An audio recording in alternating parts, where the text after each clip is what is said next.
Our government is quickly trying to pass a huge spending bill so that they don't get stuck in Washington with this winter storm approaching. So they're looking to try to push things through and get a spending bill rammed down our throats very quickly. A 4,000-page funding bill. Oh, great. That they only got to see early yesterday morning.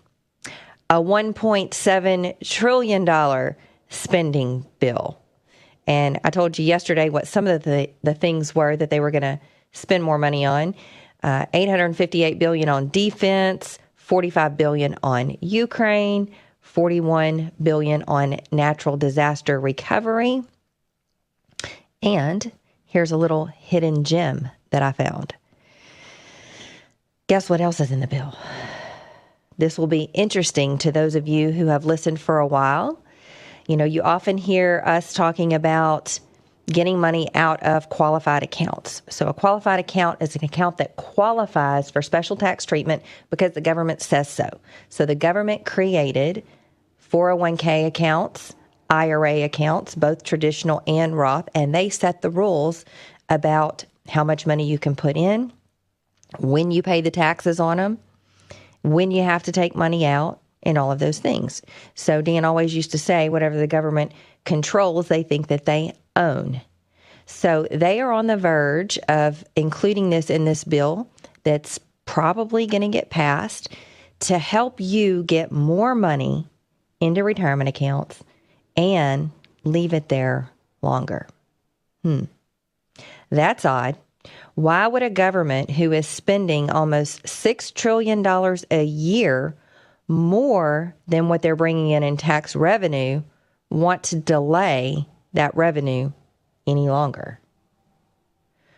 What they want to do is raise the required minimum distribution date from IRAs and retirement plans from 72, which they increased from 70 and a half at the beginning of 2020, to age 75 by 2033. Well, why would they do that? Well, starting to pull your money out later when your life expectancy is shorter makes your required minimum distribution higher, which means that could push you into a higher tax bracket if you linger inside that account and wait until later.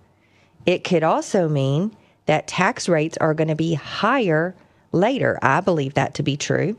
I believe that tax rates are going to have to go up. They also want to allow emergency savings plans inside 401ks. Well, here's another catch. Because only roughly 50% of Americans are saving enough money to actually fund their own retirement, they want to require automatic enrollment in 401k plans. They want to start at requiring you to put in 3% of your pay starting in 2025, and then they want to increase that to 10 to 15% of your pay that you will be forced to put into a retirement account. So not only are you going to be paying into the Social Security system, you're going to be forced to pay into a retirement plan. So who's going to foot the bill on that? Well, this is going to shift an enormous expense to employers who pay a match. So many employers pay a match because they want to reward those who will save. That's why it's called a match. You put some in, I put some in, and they don't have to give anything to the people that don't. Well, if everyone is forced to put money in, this is going to be a huge increased cost to employer. So the question comes back to why. It sounds like a setup for me.